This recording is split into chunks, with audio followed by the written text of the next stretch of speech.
వివరాలకు వెళ్తే రాజస్థాన్ మాజీ ఉప ముఖ్యమంత్రి కాంగ్రెస్ జనరల్ సెక్రటరీ సచిన్ పైలట్ హైదరాబాద్కు చేరుకున్నారు. ఆయనకు శంషాబాద్ విమానాశ్రయంలో పార్టీ నాయకులు కార్యకర్తలు ఘన స్వాగతం పలికారు. విమానాశ్రయం నుండి నేరుగా ముఖ్యమంత్రి రేవంత్ రెడ్డి ఇంటికి వెళ్లి ఆయనతో సమావేశమయ్యారు.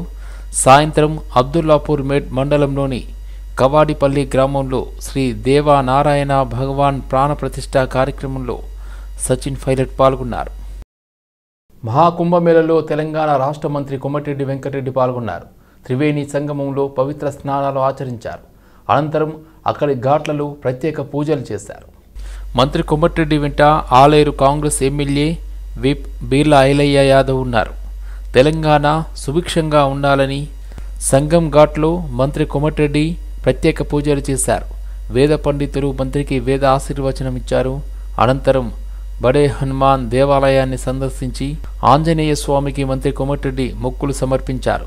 ప్రయాగ్రాజ్ మహాకుంభమేళలో పాల్గొని బ్రహ్మముహూర్తంలో షాహీ పుణ్యస్నానం ఆచరించినట్లు మంత్రి కోమటిరెడ్డి వెంకటరెడ్డి తెలిపారు. న్యూ బోయిన్పల్లి సీతారాంపురంలోని వాణి కాన్వెంట్, లిటిల్ లిల్లీ స్కూళ్లలో పాఠశాల యాజమాన్యం సైన్స్ ఫేర్ ఏర్పాటు చేశారు. ఈ సైన్స్ ఫేర్ను కంటోన్మెంట్ ఎమ్మెల్యే శ్రీ గణేష్ ప్రారంభించారు. విద్యార్థులు విద్యతో పాటు సృజనాత్మకత కూడా పెంపొందించుకునేలా కృషి చేయాలని, దానికి ఉద్యోగులు సహకరించాలని ఎమ్మెల్యే అన్నారు. భావి భారత పౌరులను తీర్చిదిద్దే బాధ్యత ఉపాధ్యాయులదేనని, ఇటువంటి సైన్స్ ఫేర్లు ఏర్పాటు చేసి విద్యార్థులకు విజ్ఞానం అందేలా కృషి చేస్తున్న పాఠశాలల యాజమాన్యాన్ని అభినందిస్తున్నానని తెలిపారు. ఈ కార్యక్రమంలో పాఠశాల కరస్పాండెంట్ శ్రీనివాసరావు, ప్రిన్సిపల్ మంజులా వాణి, స్థానిక కాంగ్రెస్ నాయకులు పాల్గొన్నారు. కోచింగ్ సెంటర్ గురించి ఆలోచిస్తున్నాం.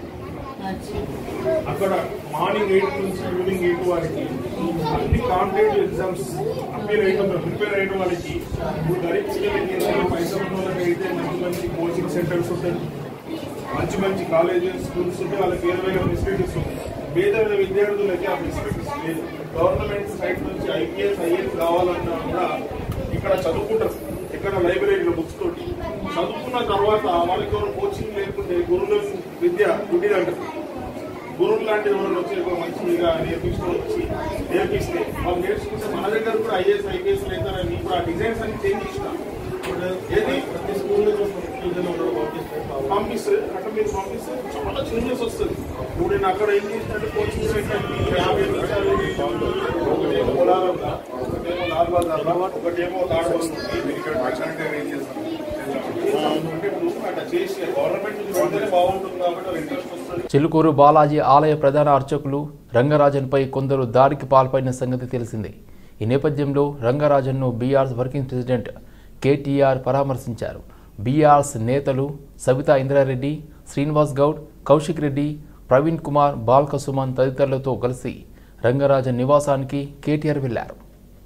రంగరాజన్పై దాడి చేయడం దుర్మార్గమైన చర్య అని ఆగ్రహం వ్యక్తం చేశారు. వారు ఏ ముసుగులో ఉన్నా, ఏ అజెండాతో ఈ దారుణానికి ఒడిగట్టినా వారిని ఉక్కుపాతంతో అణిచివేయాల్సిన బాధ్యత రాష్ట్ర ప్రభుత్వంపై ఉందని చెప్పారు.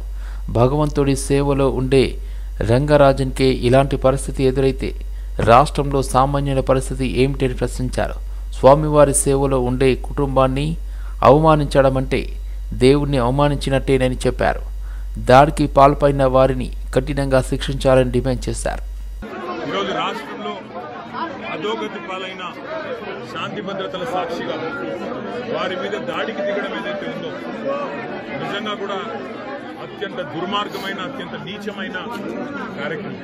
ఇది ఎవరు చేసినా, ఏ పేరిట చేసినా, ఏ ఎజెండాతో చేసినా శాంతి భద్రతల విషయంలో మాత్రం ఉక్కుపాదంతో వ్యవహరించాల్సిన బాధ్యత రాష్ట్ర ప్రభుత్వం మీదనే ఉంటుంది.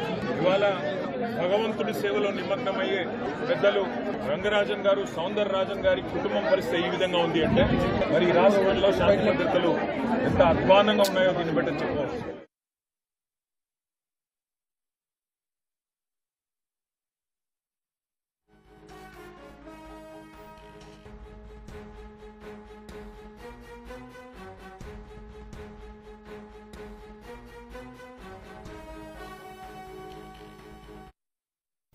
హైదరాబాద్లోని ధర్నా చౌక్లో తెలంగాణ గ్రామీణ వైద్యుల సమైక్య ఆధ్వర్యంలో గ్రామీణ వైద్యులు ధర్నాకు దిగారు. ఆర్ఎంపీ, పీఎంపీలపై మెడికల్ కౌన్సిల్ దాడులు ఆపాలని డిమాండ్ చేస్తూ ఆందోళన నిర్వహించారు. తమకు శిక్షణా తరగతులు నిర్వహించాలన్నారు. ఈ నిరసన కార్యక్రమానికి మాజీ మంత్రి హరీష్ రావు హాజరయ్యారు. ఆర్ఎంపీ, పీఎంపీలపై వేధింపులు ఆపాలన్నారు హరీష్ రావు. కాంగ్రెస్ ప్రభుత్వం ఆర్ఎంపీలను భయపడుతుందని ఆరోపించారు. వారిపై ఉన్న అక్రమ కేసులను వెంటనే ఎత్తివేసి విడుదల చేయాలని డిమాండ్ చేశారు. ఆర్ఎంపీ, పీఎంపీలకు బీఆర్ఎస్ అండగా ఉంటుందని హామీ ఇచ్చారు. చెంచల్ కూడా పోతే బ్యారెక్ నిండా మా గౌడన్నల్ని పెట్టిండ్రన్నా, లేని కేసులు పెట్టున్నారు, మమ్మల్ని సతాయిస్తున్నారు, మా గీత కార్మికుల పొట్టగొడుతున్నారు అని చెప్పి గౌడన్నలు కూడా మొన్న నా దగ్గరికి వచ్చి చెప్పుకొని బాధపడ్డారు. అంటే ప్రతి ఒక్కరిని వేధించుడే, ఎవరిని విడిచిపెట్టలే. ఈ రాష్ట్రంలో రైతుల ఆత్మహత్యలు, చేనేత కార్మికుల ఆత్మహత్యలు, ఆటో డ్రైవర్ల ఆత్మహత్యలు, లాస్ట్కు హైదరాబాద్లో బిల్డర్ల ఆత్మహత్యలు కూడా జరుగుతూ ఉన్నాయి. ఏం ఉద్ధరించినవు? ఏ ఒక్క హామీ అన్న అమలు చేసినవా? 6 గ్యారంటీలు 13 హామీలు అంటివి. మొదటి హామీ మహిళలకు ఇచ్చే 2500 మహాలక్ష్మి అమలు కాలే. చివరి 1000 పింఛన్ కూడా అమలు కాలే. ఏమన్నా అంటే రుణమాఫీ చేసిన అంటాడు. అది అడికెళ్ళి చేసినావు నువ్వు? పోనీ అయిందా? ఏ ఊరికి పోదాం రేవంత్ రెడ్డి? నేను ఏ ఊరికన్నా ఈ రాష్ట్రంలో పోదాం, మొత్తం మంది రైతులకు రుణం మీ దాంట్లో అయినా అదే అందరికీ సగం మంది ఉంటారు ఇట్లా కానోళ్ళు. ఏడవైనా కాలే. దాని సూత్రం కూడా మీకు కూడా అర్థం కావాలి. రుణమాఫీ చేసినా నేను 21,000 ఇచ్చిన అంటాడు. ఇవ్వాల్సింది 45, ఇస్తానన్నది 31, ఇచ్చిన అని చెప్తున్నది 21, కానీ ఇచ్చింది 15. ఏ ఊర్లో కాలే. ఇదంతా మోసం. ఆ 15-16 ఏం చేసింది తెలుసా మీకు? ముసలోళ్ళకి 2000 పింఛన్ ఇస్తే నెలకు 1000 కోట్లు అవుతాయి. ఇక 4000 ఇస్తా అన్నాడు. 4000 ఇవ్వగానే 2 నెలల పింఛన్ ఎగ్గొట్టిండు. అంటే అవి 2000. ఆ 2000 ఇటు మళ్ళీ ఇచ్చిండు. వృద్ధుల పెన్షన్ 2000 ఎగ్గొట్టిండు, రుణమాఫీ కలిపిండు. వానకాలం రైతు బంధు ఎగ్గొట్టిండు, 8000 ఇటు కలిపిండు. అలాంటిది మరి ఎట్లా ఈ టీఎంసీ వాళ్ళు మళ్ళీ ముఖ్యంగా మా ఆర్ఎంపీ వ్యవస్థని అణగదొక్కాలని ఎందుకు శపథం కట్టుకున్నాం మాకు అర్థమవుతలేదన్నా. మేము ఎన్నిసార్లు ఏ రకంగా చెప్పినట్టు ఉన్నటువంటి ముఖ్యమంత్రి వర్యులకు మేము వచ్చి మెమరాండం ఇచ్చినా కానీ మరి అన్న ఏమి దాని మీద మరి ఎలాంటి చర్య తీసుకోకపోవడం మాకు అర్థమవుతలేదన్నా. మరి మాకు ఎట్లా బతకాలి? గత ప్రభుత్వంలో ఉన్న మీరు అన్ని రకాల మాకు హామీలు ఇచ్చి మరి మీరు అన్ని రకాల మాకు చేసి మీరు మరి ఇక్కడ ఉన్నటువంటి అప్పుడు టీఎంఐడిసి ఎర్రలసీన చెప్పి అక్కడ ఉన్నటువంటి ఐఎంఏ వాళ్ళతో మీటింగ్ పెట్టించి మరి అక్కడ ఉన్నటువంటి మరి కొంతమంది అక్కడ ఉన్నట్టు మేధావులతో మీటింగ్ పెట్టించి వీళ్ళకి ఎట్లయితే ఆర్ఎంపీలకు మనము ట్రైనింగ్ ఇవ్వాలి, ఏ రకంగా వీళ్ళకి పత్తి వేయించి మరి పరిధి లోపల ప్రాక్టీస్ చేయాలనేది ఒక ఫ్రేమ్ తయారు చేసి మరి ప్రాక్టీస్ చేయాలి ఈ రకంగా అని చెప్పేసి మాకు ఒక పేరు పెట్టి మరి అన్ని విధాలు ఆదుకునే టైంకు మరి కోర్టులో కేసడం వల్ల ఆగిపోయిందని మీ దృష్టి తీసుకొచ్చడమన్నా మరి అదంతా కూడా మీరు చూస్తూనే ఉన్నారు. గత 10 ఏళ్ల కాలంలో సికింద్రాబాద్లో తాము ప్రారంభించిన చేపట్టిన వివిధ అభివృద్ధి పనులను నిరాటకంగా కొనసాగిస్తామని ఎమ్మెల్యే పద్మారావు గౌడ్ అన్నారు. అందుకు ఎన్ని కష్టాలైనా ఎదుర్కొనేందుకు సిద్ధమని ఎమ్మెల్యే పద్మారావు గౌడ్ తెలిపారు. సీతాఫల మండి డివిజన్ పరిధిలోని భవానీ నగర్లో 20 లక్షల ఖర్చుతో నిర్మిస్తున్న సీసీ రోడ్ నిర్మాణ పనులను ఎమ్మెల్యే పద్మారావు గౌడ్ ప్రారంభించారు. సీతాఫల మండి పరిధిలో అన్ని అభివృద్ధి పనులను వేగవంతం చేస్తున్నామని తెలిపారు. కార్పొరేటర్ సామల హేమతో పాటు జెహెచ్ఎంసీ జలమండలి, రెవెన్యూ అధికారులు విద్యాసాగర్, స్వర్ణలత, కౌశిక్, కుషాల్ కుమార్ తదితరులు పాల్గొన్నారు. స్థానిక సంస్థల ఎన్నికల్లో రిజర్వేషన్లకు చట్టబద్ధత కల్పించాలని రాజ్యసభ సభ్యులు ఆర్ కృష్ణయ్య ప్రభుత్వాన్ని డిమాండ్ చేశారు. బీసీ జనాభాను తగ్గించి చూపిన దొంగ గణాంకాలను ఎట్టి పరిస్థితుల్లో అంగీకరించమని ఆయన కరాఖండిగా చెప్పారు. తక్షణమే దీనిపై సమగ్ర సమీక్ష జరపాలన్నారు. ఈ మేరకు లకడీకపుల్లోని ఓ హోటల్లో బీసీ సంక్షేమ సంఘం జాతీయ ఉపాధ్యక్షుడు గుజ్జ సత్యం అధ్యక్షతన బీసీ మేధావుల చర్చా వేదికను నిర్వహించారు. అసెంబ్లీలో బీసీల రిజర్వేషన్లను పెంచిన తర్వాతే ఎన్నికలు నిర్వహించాలని డిమాండ్ చేస్తారు. స్థానిక సంస్థల్లో బీసీలకు 42% రిజర్వేషన్లు కల్పిస్తూ చట్టం చేయాలని సూచించారు. సుప్రీంకోర్టు సిఫార్సు మేరకు డెడికేషన్ కమిషన్ రిపోర్టుతో సహా అసెంబ్లీలో చట్టం చేస్తే రాబోయే కాలంలో ప్రభుత్వానికి ఏ విధమైనటువంటి న్యాయపరమైన ఇబ్బందులు ఉండవన్నారు. సంఘాలు అనేక మంది ప్రొఫెసర్లు, మేధావులు, డాక్టర్లు, ఆఫీసర్లు అందరూ కూడా సమావేశమయ్యారు. ఈ సందర్భంగా రాష్ట్ర ప్రభుత్వానికి 2 గట్టి సూచనలు ఇవ్వాలని చెప్పి అందరు అభిప్రాయం వ్యక్తం చేశారు. ఒకటి, రాష్ట్ర ప్రభుత్వము కులగణన చేసింది, మేము అందుకు అభినందిస్తున్నాం. కానీ కులగణనను పూర్తి స్థాయిలో పూర్తి లెక్కలు జరగలేదు, తప్పుల తరకగా జరిగింది అనేది అర్థమవుతుంది. ఎందుకంటే ఓటర్ లిస్టులో 3,50,000 మంది ఓటర్లు ఉన్నారు. ఇంకా ఓటర్ కాని వాళ్ళు 62 నుంచి 62 లక్షలు కాలేజీ విద్యార్థులు, స్కూల్ విద్యార్థులు ఉన్నారు. ఇంకా 3 లక్షల మంది చిన్న విద్యార్థులు ఉన్నారు.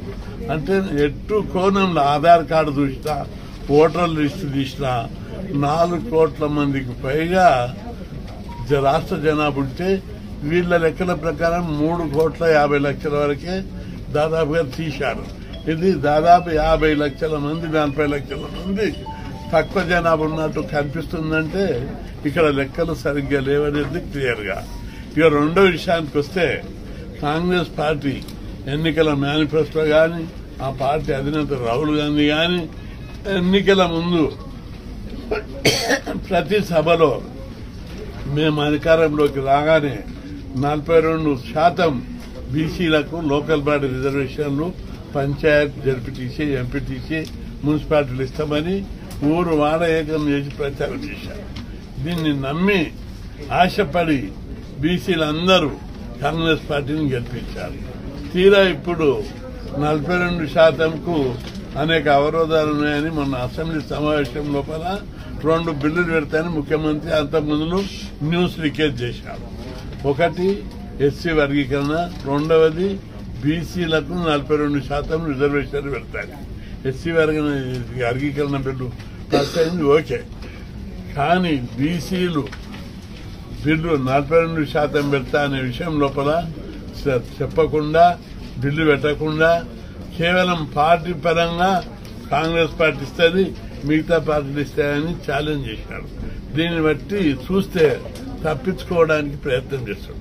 మాకు పార్టీ పరంగా వద్దు, బిచ్చం వద్దు. పార్టీ పరంగా అయితే బిచ్చం అవుతుంది. చట్టపరంగా అసెంబ్లీలో బిల్లు పెట్టి బీసీలకు local body reservation, panchayat, municipal రిజర్వేషన్లో 42% డిసైడ్ చేసి అసెంబ్లీలో చట్టం చేయాలి. అప్పుడు అన్ని పార్టీలు తప్పనిసరిగా బీసీలకే ఇస్తాయి. నేరాలకు పాల్పడుతున్న నేరస్తులకు శిక్షలు పడితే వారిలో భయం ఏర్పడుతుందని, నేరాలకు పాల్పడాలని భావించే వారికి కూడా నేరస్తులకు పడే శిక్షలు కనువిప్పు కలిగిస్తాయని excise enforcement director VB Kamalasan Reddy అన్నారు. ఆబ్కారీ భవన్లోని పోలీస్ అధికారులు సమావేశమయ్యారు. తెలంగాణలో సీఎం రేవంత్ రెడ్డి ప్రభుత్వం ఆశించిన రీతిలో డ్రగ్స్ ఫ్రీగా చేయాలని ఇచ్చిన ఆదేశాల మేరకు ఎక్సైజ్ శాఖ ఒకవైపు, రెవెన్యూ మరోవైపు గంజాయి, డ్రగ్స్, ఎన్డీపీఎల్ కంట్రోల్ చేయడానికి కృషి చేయాల్సి ఉందన్నారు. కేసుల్లో సరి అయిన రీతిలో ఇన్వెస్టిగేషన్ చేసినప్పుడు నిందితులకు శిక్షలు పడతాయని అన్నారు. ఎక్సైజ్ శాఖలు పలు కేసుల్లో శిక్షలు పడే విధంగా అవసరమైన చర్యలు, జాగ్రత్తలు తీసుకున్న 29 మంది ఎక్సైజ్ యంత్రాంగానికి డైరెక్టర్ విబి కమలాసన్ రెడ్డి చేతుల మీదుగా క్యాష్ రివార్డులను సోమవారం అందించారు. Most important security commission. మనం ఒకటే ఎగ్జాంపుల్ చెప్తాను నేను. బిట్వీన్ 2016-17 to 2023 ఐడి లిక్కర్ కేసులు 75,000 కేసులు బుక్ చేశాం. 75,000 కేసులు బుక్ చేసినా కానీ ఐడి లిక్కర్ కంట్రోల్ కాలేదు. దానికి వేరియస్ రీజన్స్ ఉన్నాయి. One of the most important reason, అందులో కమిషన్స్ రావట్లేదు. మనం ఎన్ని కేసులు పెట్టుకుంటా వస్తున్నాం, బట్ అవి ఛార్జ్ షీట్లు వేయట్లేదు. ఛార్జ్ షీట్లు వేసినవి ట్రయల్కి రావట్లేదు, ట్రయల్కి వచ్చినాయి కమిషన్ కావట్లేదు. And similar is the case with NDPS act cases. NDPS act కేసెస్లో మన commission percentage, excise department commission percentage less than 3%. Only 49, 50, 69 కేసులు కమిషన్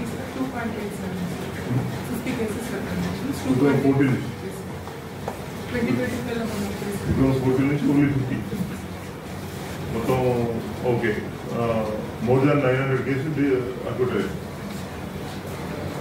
2014 నుంచి స్టాటిస్టిక్స్ చూస్తే కేవలం 50 కేసులు మాత్రమే కమిషన్ వచ్చింది. Only 50 cases. Majority of the కేసులు అంటే దాంట్లో లెస్ దాన్ 3%, 97% కేసులు అడ్మిట్ లేదు.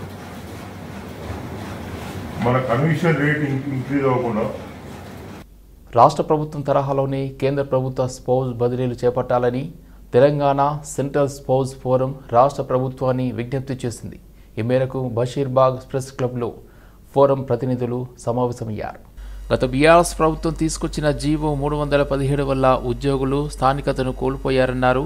ఆ జీవో కారణంగా నష్టపోయిన స్పౌజ్ ఉద్యోగులకు కాంగ్రెస్ ప్రభుత్వం మంత్రివర్గ సబ్ కమిటీ తీసుకువచ్చి జీవో 243 జీవోతో రాష్ట్ర ఉద్యోగులకు స్పౌజ్ బదిలీలు చేపట్టాలన్నారు. కానీ భార్యాభర్తల్లో ఒకరు రాష్ట్రం, మరొకరు కేంద్ర ప్రభుత్వ ఉద్యోగులుగా పనిచేస్తున్న వారిని పరిగణలోనికి తీసుకోలేదన్నారు. దీంతో తమ పిల్లలకు దూరమై తీవ్ర మానసిక ఒత్తిడికి గురవుతున్నామని ఆవేదన వ్యక్తం చేశారు. వాళ్ళు ప్రశాంతంగా లేనప్పుడు ఎవరైనా కూడా దూరం వెళ్ళి ప్రయాణం చేసి లేకుంటే భార్యాభర్తలు ఒక దగ్గర ఉండి పిల్లలు ఒక దగ్గర ఉండి వాళ్ళపైన ఉన్నటువంటి వృద్ధులందరూ ఆధారపడిన వాళ్ళందరూ సమస్యలుగా ఉంటే వీళ్ళు కూడా హెల్త్ ఖరాబ్ అవుతుంది. సమస్యను జటిలం చేసుకోవడం వల్ల అక్కడ ఉన్నటువంటి ఉద్యోగానికి న్యాయం చేసేటువంటి పరిస్థితులు ఉండదు సార్. చాలామంది బిల్లులు పెట్టుకోవాల్సిన అవసరం వస్తుంది.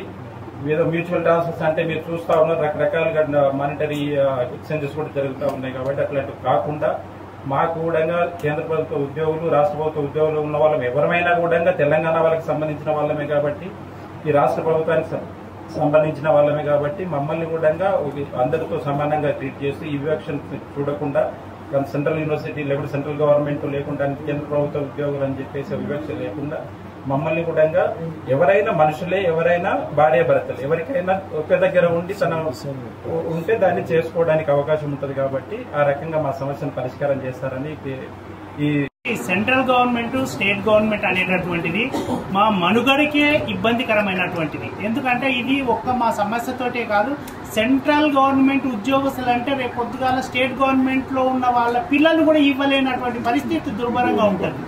కాబట్టి అలాంటి దానికి ప్రోత్సహించినట్టు ఉండకూడదు అని చెప్పేసి మా సందేశము. ఎందుకంటే ప్రతి ఇంట్లో ఆడపిల్ల ఉంటుంది, ఆడపిల్ల కానీ మగపిల్ల పెళ్లిళ్ళు చేయాలన్నప్పుడు ఖచ్చితంగా ఉద్యోగాల కోసం వెతుకులాడతాము. అది ఇండియాలో అన్ని సర్వీసులు ఉన్నట్టే మా సర్వీసులు ఉంటాయి. కాబట్టి మేము ఓన్లీ స్టేట్కు సంబంధించిన వాళ్ళని మాత్రమే ట్రాన్స్ఫర్ చేయమని కోరుతున్నాము.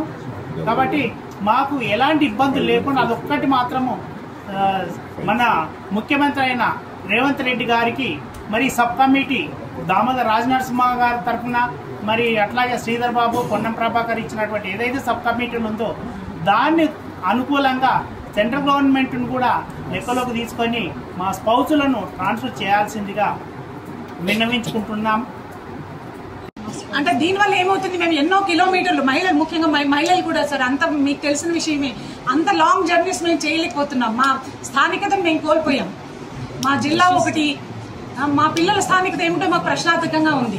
అదేవిధంగా మేము వృత్తికి కూడా న్యాయం చేయలేకపోతున్నాం. మరి మా యొక్క సర్వీస్ కూడా ప్రభుత్వానికి ఎంతో అవసరం కదా సార్. ఇప్పుడు మేమే క్వాలిటీ సర్వీస్ ఇవ్వలేకపోతున్నాం ప్రభుత్వానికి. దయచేసి మేము ప్రభుత్వంతో, ఎందుకంటే ఇప్పుడు ఈ ప్రభుత్వం, గత ప్రభుత్వం చేస్తుందని ఈ ప్రభుత్వం సవరిస్తుంది. అన్ని మంచి పనులే చేస్తూ వస్తున్నారు ప్రభుత్వము. ఆ ప్రభుత్వంతో మా విన్నపం ఏంటంటే, ఒకటి కమిటీ వేశారు, మాకు చాలా ఆశావాహంగా ఉందన్నమాట. ఏంటంటే మా సమస్యలు తీరుస్తారు అనేసి. దీనిలో భాగంగా వాళ్ళు ఏం చేస్తారు, గ్రీవెన్స్ అప్పీల్స్ తీసుకున్నారు సార్. మాది సెంట్రల్ గవర్నమెంట్ వాళ్ళది కూడా అప్పీల్స్ తీసుకున్నారు. అయితే ఇప్పుడు మేము ప్రభుత్వాన్ని కోరేది ఏమిటంటే, మాకు కూడా అవకాశం కల్పించండి. జీవోలో ఏమైనా చిన్న మార్పులు చేర్పులు చేసి మా సెంట్రల్ గవర్నమెంట్ స్పౌజెస్ ని కూడా మా సొంత జిల్లాలకు పంపించండి. తెలంగాణ ప్రభుత్వం ప్రతిష్టాత్మకంగా నిర్వహించామని చెబుతున్న కులగణనలో మున్నూరు కాపులకు తీవ్ర అన్యాయం జరిగిందని తెలంగాణ రాష్ట్ర మున్నూరు కాపు సంఘం ఆగ్రహం వ్యక్తం చేసింది. సోమాజిగూడ ప్రెస్ క్లబ్లో మున్నూరు కాపు సంఘం సమావేశం నిర్వహించారు. రాష్ట్ర వ్యాప్తంగా కేవలం 13 లక్షలు మాత్రమే ఉన్నారని చెప్పడం విడ్డూరంగా ఉందని అన్నారు. ఇద్దరు రెడ్డి మంత్రులు, ఓ బీసీ మంత్రి కలిసి కుట్రపూరితంగా ఈ చర్యకు పాల్పడ్డారన్న అనుమానాలు ఉన్నాయని తెలిపారు. రేవంత్ నేతృత్వంలోని తెలంగాణ ప్రభుత్వం తక్షణమే రీసర్వే నిర్వహించి తమ సామాజిక వర్గ లెక్కలను పక్కాగా ప్రకటించాలని డిమాండ్ చేశారు. వివిధ పేర్లతో ఉన్న సంఘాలు, అధ్యక్షులు మరియు కార్యదర్శులు, కమిటీ సభ్యులందరి ఆధ్వర్యంలో ఈ ప్రెస్ మీట్ పెట్టడం జరిగింది. ముఖ్యంగా ఈ తెలంగాణ రాష్ట్రంలో ఉన్న మున్నూరు కాపులు సుమారు ఒక 40 లక్షల మంది పైచిలుకున్నాము. మరి 2014లో మాకు 28 లక్షలు ఉన్నారని అప్పుడు పాలకులు చూపించినారు. అప్పుడు 18% మాది చూపించినారు. మరి ఈరోజు తెలంగాణ రాష్ట్ర ప్రభుత్వం కాంగ్రెస్ పార్టీ ఈరోజు బీసీలను మున్నూరు కాపులను అణగదొక్కేదందుకే ఈరోజు ఈ సర్వేలో దీనిలో బీసీలను ఒక 25 లక్షలు దాదాపుగా తక్కువ చూపించడం జరిగింది. మరి దానిలో మున్నూరు కాపులను పోయినసారి 28 లక్షలు ఉన్న మున్నూరు కాపులు ఈసారి 13 లక్షలు ఎలా ఉన్నారు? 15 లక్షల మంది మరి కరోనాలో చనిపోయారా? ఉపాధి లేకుండా గల్ఫ్ దేశాలు వెళ్ళిపోయినారా? మీరు ఎలా సర్వే చేస్తున్నారు? ఈరోజు మాకు రిపోర్టు గ్రామ స్థాయిలో మీ కలెక్టర్ ఆఫీసులలో, మండల ఆఫీసులలో, మున్సిపల్ ఆఫీసులలో మా మున్నూరు కాపుల సర్వే బయటపెట్టండి. మా ఓటు హక్కు ఉందా లేదా మేము తెలుసుకుంటాం. ఈరోజు మాకు ఎంత అన్యాయం జరుగుతుంది. ఈరోజు 40 లక్షల మంది ఉండి 13 లక్షల మంది మున్నూరు కాపులందరినీ ఈరోజు చంపేస్తున్నారు ఈ రాష్ట్ర ప్రభుత్వం. ఈరోజు అయితే మేము ఈరోజు రాజ్యాధికారంలో 43 మంది రెడ్డిలు ఉన్నారు, మీరు ముఖ్యమంత్రులు ఉన్నారు, ప్రతి ఒక్క మంత్రులు ఉన్నారు. ఈరోజు మున్నూరు కాపులకు ఈ తెలంగాణ రాష్ట్ర ప్రభుత్వంలో ఈరోజు ఏముంది?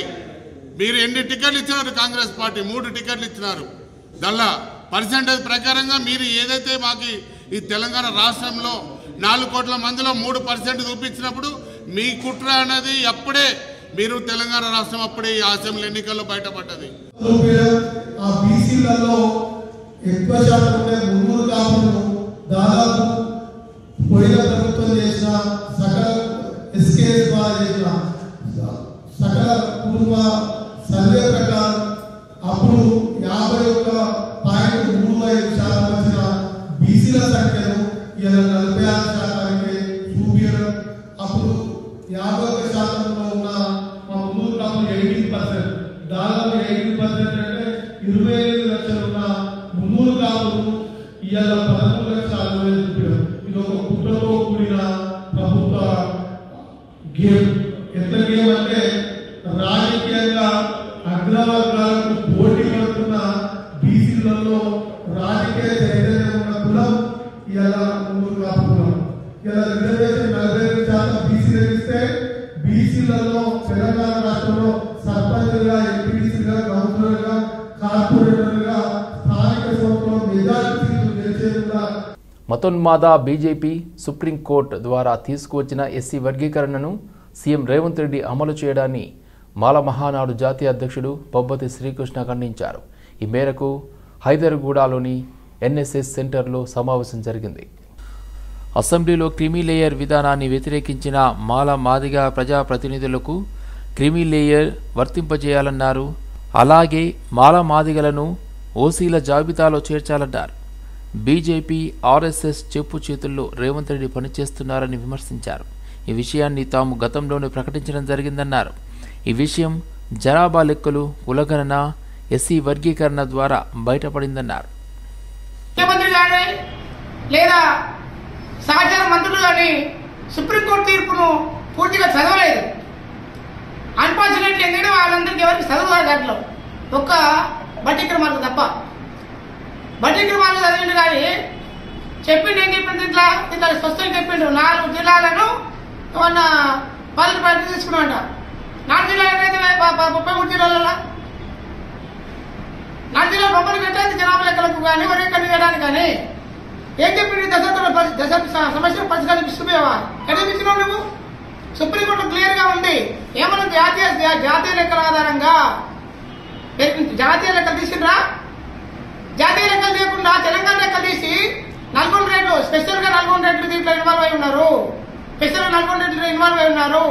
కోమటిరెడ్డి వెంకరెడ్డి, వాళ్ళ తమ్ముడు జానారెడ్డి, మిగతా రేట్లు పార్టీలో ఖచ్చితంగా party I'm saying once again irrespective of their political parties, they are reducing the population of BCs, scheduled castes and tribes. కుమ్మడిదల మండల కేంద్రంలో రైతు ఐక్య కార్యాచరణ సమితి ఆధ్వర్యంలో స్వచ్ఛందంగా ర్యాలీ నిర్వహించారు.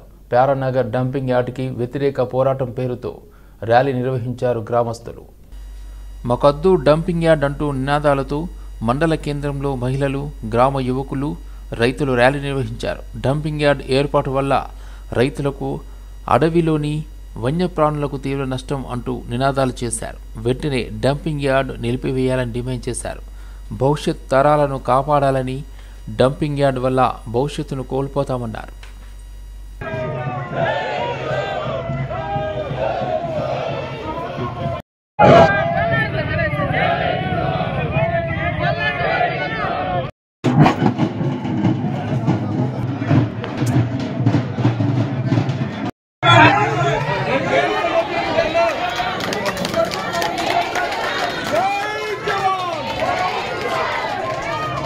GHMC contractors association Somajiguda press క్లబ్లో సమావేశమయ్యారు.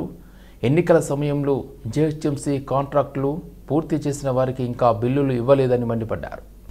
తాము చేసిన పనులపై ఆడిటింగ్లు పూర్తయ్యాయని, తమ బిల్లులు మాత్రం ఇవ్వలేదని అన్నారు. నిద్ర లేకుండా కాంట్రాక్టులు పూర్తి చేస్తే బిల్లుల విషయంలో ఇలా పట్టించుకోకుండా పోవడం అన్యాయమని తెలిపారు. ప్రభుత్వం పట్టించుకోకపోతే ఢిల్లీలోని ఎలక్షన్ కార్యాలయంలో ఫిర్యాదు చేస్తామని హెచ్చరించారు. డిస్ట్రిక్ట్ ఎలక్షన్ ఆఫీసర్ రెండు కూడా రొనాల్డ్ రోడ్ సార్ ఉండే ఆ టైంలో ఆయన నుంచి మీరు తీసుకోవాలని చెప్పి వాళ్ళు చెప్పడం జరిగింది. అక్కడ కూడా మాకు ఎన్నిసార్లు కూడా మేము అప్పుడున్న కమిషనర్ రొనాల్డ్ రోడ్ సార్ గారిని కలిసినాం. మరియు దాని తర్వాత రిటర్నింగ్ ఆఫీసర్లను కలిసినాం. మాకు ఎలక్షన్ అయిపోయినాక కూడా ఇస్తా అని చెప్పి ఇవ్వలే. కౌంటింగ్ జరగబోయే ఒక రోజు ముందు కూడా మేమందరం కాంట్రాక్టర్లు కూడా కౌంటింగ్ పనులు మేము చెయ్యము, మాకు ఏదైనా డబ్బులు ఇస్తేనే మేము చేస్తాము, మిగతా వాళ్ళకి ఇచ్చి ఇవ్వకుంటే ఎవరికి ఇవ్వద్దు, కొందరికి ఇచ్చి కొందరికి ఇవ్వకుండా చేస్తే న్యాయం కాదు, ఇస్తేనే చేస్తామంటే లేలే కౌంటింగ్ కంప్లీట్ అయ్యగానే మాకు డబ్బులు వస్తాయి, రాగానే మేము మీకు ఇస్తాము అని చెప్పారు. కౌంటింగ్ అయిపోయిన తర్వాత ఏదైతే డిసెంబర్ 3 తారీఖు 2023లో కౌంటింగ్ జరిగిందో 24 కౌంటింగ్ జరిగిందో దాని తర్వాత ఇప్పటి వరకు ఎవరు కూడా మాకు ఏ రిటర్నింగ్ ఆఫీసర్ కూడా మాకు పట్టించుకోలేదు, ఏ డిస్ట్రిక్ట్ ఎలక్షన్ ఆఫీసర్ కూడా పట్టించుకోలేరు.